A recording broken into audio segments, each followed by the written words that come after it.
മഹാനായ തങ്ങൾ വാരിക്കോരിക്കൊടുത്ത ആളായിരുന്നു. പലരും അത് മനസ്സിലാക്കിയില്ല. മനസ്സിലാക്കിയവർ അത് പച്ചയായിട്ട് പറഞ്ഞു. നിങ്ങൾ കേട്ട് കാണുമല്ലോ, JDT-യുടെ സെക്രട്ടറി ആയിരുന്ന ഹസനാജി പറഞ്ഞ കഥ. തൃശൂരിലെ ജ്വല്ലറി ഉദ്ഘാടനവും കഴിഞ്ഞ് തിരിച്ചു പോരുമ്പോ കാറിന്റെ പിൻസീറ്റിൽ ഇരുന്നിട്ട് ഹസനാജി തലക്ക് കൈകൊടുത്തിട്ട് ആലോചിച്ചു, ഓരോ ദിവസവും വലിയ വലിയ ഷോപ്പിംഗ് മാളുകളും വലിയ വലിയ സ്വർണ്ണക്കടകളും ഒക്കെ ഉദ്ഘാടനം ചെയ്യുന്ന ഇവന്മാർക്ക് കിട്ടുന്ന കൈമടക്കുകൾ ഏത് ഖജനാവിലായിരിക്കും പാണക്കാട്ടുകാർ സൂക്ഷിക്കുന്നത്? ഹസനാജി അങ്ങനെ തെറ്റിദ്ധരിച്ചാൽ അത്ഭുതപ്പെടാനില്ല. കാരണം ഗിന്നസ് റെക്കോർഡിലെങ്ങാണ്ട് പള്ളി ഉദ്ഘാടനം ചെയ്ത വ്യക്തിക്കൊരു സീറ്റ് കിട്ടുകയാണെങ്കിൽ, മദ്രസക്ക് തറക്കല്ലിട്ട ഒരു വ്യക്തിക്ക് സീറ്റ് കിട്ടുകയാണെങ്കിൽ അത് പൂക്കോയ തങ്ങളുടെ മക്കൾക്കല്ലാതെ മറ്റാർക്കായിരിക്കും? അള്ളാഹു അവർക്ക് കൊടുത്ത ഒരു ബഹുമാനമല്ലാതെ മറ്റെന്താണത്? ആ മഹാനായ തങ്ങളെക്കുറിച്ച് ഹസനാജി ചിന്തിച്ചു, ഇയാൾക്ക് ഇന്ന് തന്നെ എത്ര പൊന്നാ കിട്ടിയത്, ഇതൊക്കെ എവിടെയായിരിക്കും ഇയാൾ കൊണ്ടുപോയി വെക്കുന്നത്? സ്വിസ് ബാങ്കിൽ അക്കൗണ്ട് ഉണ്ടാകുമോ ഈ മനുഷ്യന്? വാഹനമോടി കോട്ടക്കല ചങ്കുവെട്ടിയിലെത്തിയപ്പോൾ കാറ് സൈഡായി. ഹസനാജിയോട് തങ്ങൾ പറഞ്ഞു, ഹസനാജി എനിക്കൊരു മരണ വീട്ടിൽ പോവാനുണ്ട്.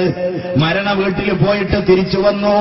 ദുആ ചെയ്തിട്ട് തിരിച്ചു വന്നിട്ട് കാറിൽ കയറാൻ നോക്കുമ്പോ ഒരു തള്ള വന്ന് വിതുമ്പി കരഞ്ഞുകൊണ്ട് പറഞ്ഞു, തങ്ങൾ പാപ്പ, മലപ്പുറത്തുകാർ തങ്ങളെ അങ്ങനെയാണ് അഭിസംബോധന ചെയ്യാറുള്ളത്. തങ്ങൾ പാപ്പ, അങ്ങയോടൊന്ന് ദുആരക്കാൻ പറയാൻ വന്നതാണ്. എന്റെ മകളുടെ കല്യാണം 3-ാം തീയതി ഞായറാഴ്ച നിശ്ചയിച്ചിട്ടുണ്ട്. ഒരു വഴിയും ഞാൻ കാണുന്നില്ല. തങ്ങളൊന്ന് ദുആരക്കണം. തങ്ങളുടെ ദുആയെ അവർ പ്രതീക്ഷിക്കുന്നുള്ളൂ. മഹാനായ തങ്ങൾ റോഡ് സൈഡിൽ നിന്ന് തന്റെ തലപ്പാവ് നേരെയാക്കി ഫാത്തിഹ വിളിച്ചിട്ട് ദീർഘനേരം ആ പെണ്ണിന് ദുആ ചെയ്തു കൊടുത്തു. മഴ പെയ്ത് ചോർന്നതുപോലെ ആ സഹോദരി സന്തോഷത്തോടുകൂടെ തന്റെ തട്ടത്തിന്റെ തല കൊണ്ട് കണ്ണിലെ വെള്ളം തുടച്ചിട്ട് എന്നാ ഞാൻ പോയിക്കോട്ടെ എന്ന് പറഞ്ഞ് തിരിഞ്ഞു നടക്കുമ്പോ ആ വലിയ മനുഷ്യൻ പുഞ്ചിരി തൂവിക്കൊണ്ട് പറഞ്ഞു, പോവല്ല. ഡ്രൈവറോട് പറഞ്ഞു പിറകിലുള്ള പെട്ടിയെടുക്കാൻ. ഹസനാജിയുടെ സംശയം അല്ലാഹു തീർത്തു കൊടുത്തത് അങ്ങനെയാണ്. ആ പെട്ടി കയ്യിൽ വാങ്ങിയിട്ട് തങ്ങൾ പറഞ്ഞു, അത്രേ പെങ്ങളെ, ഇത് പൊന്നാണ്, എത്രയുണ്ടെന്ന് ഞാൻ തുറന്നു നോക്കിയിട്ടില്ല, നീ കൊണ്ടുപോയിക്കോ. വല്ല പോരായ്മയും വന്നാൽ ചൊവ്വാഴ്ച പാണക്കാട്ടേക്ക് വാ, നമുക്ക് വല്ല പരിഹാരവും കാണാം. ഹസനാജി പറയുന്നു, 20 പവനുണ്ടായിരുന്നു അതിൽ, ഞാനാണ് അതെടുത്തു വെച്ചത്. 20 പവനുണ്ടായിരുന്നു, എത്രയുണ്ടെന്ന് പോലും നോക്കാതെ വാരിക്കൊടുത്ത ധർമ്മിഷ്ഠൻ അതാണ് പാണക്കാട്ടത്തങ്ങൾ. അള്ളാഹുവിന്റെ റസൂല് രണ്ടാമത് പറയുന്നു, വമാ സാദല്ലാഹു അബ്ദൻ, ഒരടിമക്കും അള്ളാഹു വർദ്ധിപ്പിച്ചിട്ടില്ല, ബിഅഫ്വിൻ, സമാധാനത്തിന്റെ സംയമനത്തിന്റെ വഴി തെരഞ്ഞെടുത്തതിന്റെ പേരിൽ, ഇല്ലാ ഇസ്സ, അന്തസ്സല്ലാതെ അള്ളാഹു വർദ്ധിപ്പിച്ചിട്ടില്ല. പലരും പറഞ്ഞു, പാണക്കാട്ടുകാർ ഈ സമുദായത്തെ കൊണ്ടുപോയി വിറ്റിട്ടേ അടങ്ങുവെന്ന്.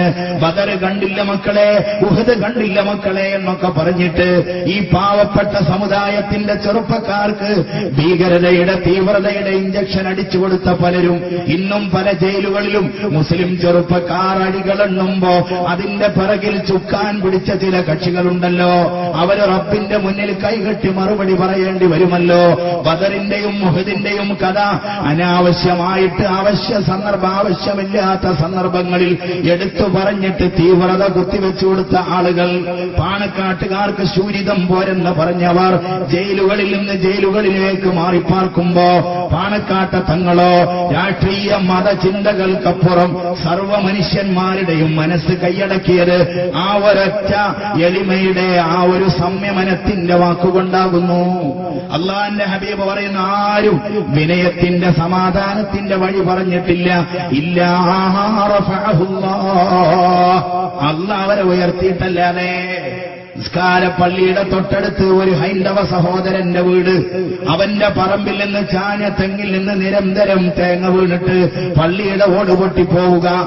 കമ്മിറ്റി യോഗം ചേർന്നിട്ട് തെങ്ങ് മുറിക്കാൻ തീരുമാനിച്ചു. അയാൾ പറഞ്ഞു, എന്റെ തെങ്ങ് മുറിക്കാൻ എനിക്ക് വിഷമമുണ്ട്, എന്റെ അത് മുറിച്ചാലെന്ന് ചോദിച്ചിട്ടൊരു വിഭാഗം, അത് മുറിക്കാൻ പറയാൻ നിങ്ങൾ ആരെന്ന് ചോദിച്ചിട്ട് വേറൊരു വിഭാഗം. കമ്മ്യൂണലായ വിഷയമായിട്ട് മാറുമോ, വർഗീയ ലഹളയാകുമോ എന്ന് ഭയം വന്നപ്പോ ഏതൊക്കെയോ ചില സുമനസ്സുകൾ പറഞ്ഞു, നമുക്കൊരു മധ്യസ്ഥനെ കാണാം. ഹിന്ദുവിനെയും മുസ്ലിമിനെയും ഒരു മേശക്ക് ചുറ്റുമിരുത്തിയിട്ട് മധ്യസ്ഥത പറയാൻ അർഹതപ്പെട്ടവൻ മറ്റാരുമല്ല, ഹജറുൽ അസ്വദ് തന്റെ തലപ്പാവിൽ കെട്ടിയിട്ട് എടുത്തു വെച്ചിട്ട് ലോകത്ത് മധ്യസ്ഥതയിലൂടെ വിപ്ലവം സൃഷ്ടിച്ച മുഹമ്മദ് നബി സല്ലല്ലാഹു അലൈഹി വസല്ലമയുടെ പേരമക്കളല്ലാതെ വേറെ ആരാണതിനുള്ളത്? പാണക്കാട്ട് ചെന്നിട്ട് കാര്യം പറഞ്ഞു. മഹാനായ തങ്ങൾ ദീർഘനേരം അത് കേട്ടു. എന്നിട്ട് എണീറ്റ് നിന്നിട്ട് പള്ളി കമ്മിറ്റിയുടെ പ്രസിഡന്റിനെ വിളിച്ചിട്ട് പറഞ്ഞു, ഹാജിയാരെ, മേശപ്പുറത്ത് ആരൊക്കെയോ വെച്ച ചില സംഖ്യകൾ കയ്യിൽ ചുരുട്ടിപ്പിടിച്ചിട്ട് ഹാജിയാരുടെ കയ്യിൽ കൊടുത്തിട്ട് പറഞ്ഞു, നമുക്ക് പള്ളിയുടെ ഓട് മാറ്റിയിട്ട് കോൺക്രീറ്റ് ആക്കി കളയാം. ആദ്യത്തെ ഫണ്ട് എന്റെ വകയിലായിരിക്കട്ടെ. ഹിന്ദു സഹോദരനെ അരികിൽ വിളിച്ചിട്ട് അവന്റെ തോളത്ത് സ്നേഹത്തോടെ തട്ടിയിട്ട് പാണക്കാട്ട തങ്ങൾ പറഞ്ഞു, മോനെ, നീ നിന്റെ തെങ്ങ് മുറിക്കൊന്നും വേണ്ട, അതവിടെ നിന്നോട്ടെ. അവന്റെ പോക്കറ്റിലും ഒരു കൈമടക്ക് കൊടുത്തു. അൽവിയാക്കയുടെ കട്ടൻ കാപ്പിയും കുടിച്ചിട്ട് വൈരാഗ്യത്തോടെ വന്നവർ രണ്ട് കൈയും ചേർത്ത് പിടിച്ച് സന്തോഷത്തോടെ തിരിച്ചുപോയി. ഹിന്ദു സഹോദരന്റെ വീട്ടിൽ ആളുകൾ കാത്തു നിൽക്കുന്നു. എന്താടാ പാണക്കാട്ട തങ്ങൾ പറഞ്ഞത്? അവന്റെ അമ്മ ഇറങ്ങി വന്നിട്ട് ചോദിച്ചു, എന്താടാ തങ്ങൾ പറഞ്ഞത്? പോക്കറ്റിൽ ചുരുക്കി വെച്ച കാശെടുത്തിട്ട് അമ്മയുടെ കയ്യിൽ കൊടുത്തിട്ട് പറഞ്ഞത്, എനിക്ക് പാണക്കാട്ട തങ്ങൾ തന്നതാണമ്മേ. അമ്മേ, തങ്ങൾ പറഞ്ഞത് തെങ്ങ് മുറിക്കണ്ടെന്നാണ്. നെഞ്ചത്ത് കൈയടിച്ചിട്ട് ആ അമ്മ പറയുന്നു, എനിക്കിപ്പ കാണണം പാണക്കാട്ട തങ്ങളെ, എനിക്കിപ്പ കാണണം പാണക്കാട്ട തങ്ങളെ. അതേ വണ്ടിയിൽ ആ വല്യമ്മ പാണക്കാട്ട കൊടപ്പനക്കല വസതിയുടെ മുന്നിൽ വന്നിട്ട് തങ്ങളോട് ഭവ്യതയോടെ പറയുന്നു, പ്രിയപ്പെട്ട തങ്ങൾ പാപ്പ, എന്റെ മോൻ പറഞ്ഞത് തെറ്റായി പോയെങ്കിൽ ഈ വിറക്കുന്ന കൈകൊണ്ട് ഞാൻ മുറിച്ചോളാം ആ തെങ്ങ്, നിങ്ങൾ എന്നോട് പൊറുക്കണേ എന്ന് പറഞ്ഞ ആ വലിയ സ്ത്രീയും ലോകത്തോട് വിളിച്ചു പറഞ്ഞത് മഹാന്മാരായ അഹ്ലു ബൈത്തിന്റെ മഹിമയാകുന്നു. അവർ ലോകത്ത് വരച്ചു കാണിച്ചത് സ്നേഹമാണ്. അവർ ലോകത്ത് വരച്ചു കാണിച്ചത് ദാനവും ധർമ്മവുമാണ്. റമദാനിന്റെ തേട്ടം അതാണ്. വിഷമിക്കുന്നവന് ഒന്നും കൊടുക്കാനില്ലെങ്കിലും അരയിൽ തിരികെ വെച്ച കൈലേശെങ്കിലും എടുത്തിട്ട് അവന്റെ കണ്ണിലെ വെള്ളം തുടക്കാൻ പോലും ആധുനിക മനുഷ്യന്മാർക്ക് താല്പര്യമില്ല. അവിടെയാണ് മനോഹരമായ ഒരു റിലീഫ് കമ്മിറ്റി ഇവിടെ പ്രവർത്തിച്ചുകൊണ്ടിരിക്കുന്നത്. അള്ളാഹു അവർക്ക് എല്ലാവിധ നന്മകളും നേർന്നു കൊടുക്കുമാറാവട്ടെ. എനിക്ക് അനുവദിക്കപ്പെട്ട സമയം